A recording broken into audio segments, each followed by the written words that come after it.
Welcome to the Chemistry Live channel. Today we are discuss about the basic organic chemistry effects. So it's called factor affecting to the properties of organic molecule. Let's start with the introduction. In introduction we can say science is divided into the two parts, chemistry and physics. The chemistry part involves reactions while the physics part involves the work and the energy. The reactions is also involved the electron-rich species and electron-deficient species. So now we'll switch to the electron-rich species. So the properties of electron-rich species is it should be an 8 electron species having a lone pair and a negative charge compound. It is an anion or neutral molecule. Anions like chlorine, bromine, cyanide, and neutral like ammonia, water, etc. It has electron donating group like OH, OR, NH2, etc. It also, a organometallic compound act as a strong electron-rich group because like RLI, RMGX, where R having a negative charge. It has a 2 donor site, then it act as an electron-rich compound like that compound. Like here the shown the compound is 2 donor site, so it acts as a nucleophilic electron-rich compound because nucleophile attacked here, sometimes attacked here.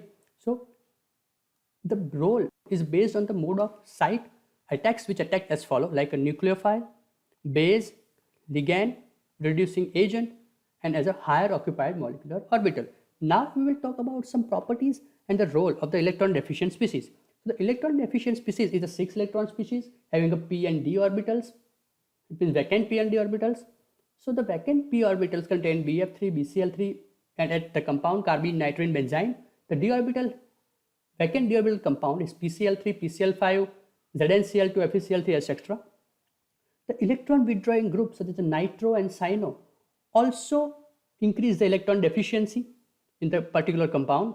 Especially in the ketene, here you see in the ketene section, the inductive effect is processed here, so it becomes electron deficient and nucleophile easily attacks over here. In the any carbonyl compound, the same, the inductive effect is apply here and the nucleophile is attacked here, so it's also electron deficient compound. The role based on the mode of site and attacks, which previously we will discuss, but here the role is electrophile, acid, transition metals, oxidizing agent, and lower unoccupied molecular orbitals. That is the basic role of that electron deficient compound.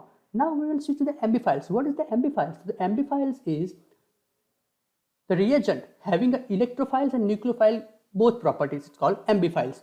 Like here the cyanide group. So in the cyanide group we will see if this bond shifted over here, so it becomes positive, it's become negative, so the positive portion act as an electrophile and negative portion act as a nucleophile. So in the next slide we will talk about the electron effects. So which electronic effects are working? So there is 2 types of primary effects and secondary effects. In the primary effects there is the electronegativity and size. So electronegativity further classified into the Pauling scale and percentage S character, while the secondary effect, inductive effect, hyperconjugation, resonance effect, electromeric effect, and inductomeric effect. So now we will switch the primary effects.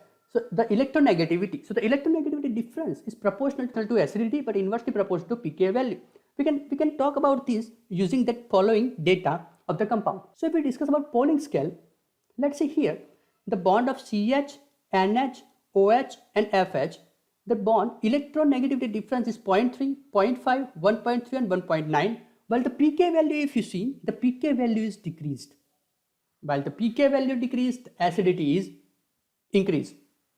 So here if we look about the percentage S character, so we can see here there is a sp3 RR, sp2 R double bond H, sp2 CH. So here there is a 25%, 28%, 33% and 50%. So pK value decrease. If the pK value decrease, the electronegativity difference is increased. So vice versa. So here it is highest electronegative. We can say that. So now we will switch to the size. The size of central matter atom is inversely proportional to pK value. So suppose there is a FH bond, Cl bond, Br and IH bond. The pK value is 3, -7, -9 and -10. Okay. So here the pK value is decreased because the size is increased. Here we see OH, SH, SE and T. So here the ST has the highest size, so the pK value is lowest, and O is the lowest size, the pK value is highest. Now we will switch to the secondary effect. In the secondary effect, there is the electron displacement effect, which is called electromagnetic effect. It's a temporary, and the polarization effect is a permanent effect. In the polarization effect, there is the inductive effect, hyperconjugation, and resonance or mesomeric effect. So in our next video, we will see inductive effect, hyperconjugation, and resonance effect. So inductive effect is distance dependent, operates through a sigma bond. Hyperconjugation is spreading a charge by overlapping the empty p orbital with the adjacent fill orbital, and resonance effect is dependent upon the pi electron delocalization. So now thank you for watching. If you have doubt, just write in comment section, and please like and subscribe the channel and share it.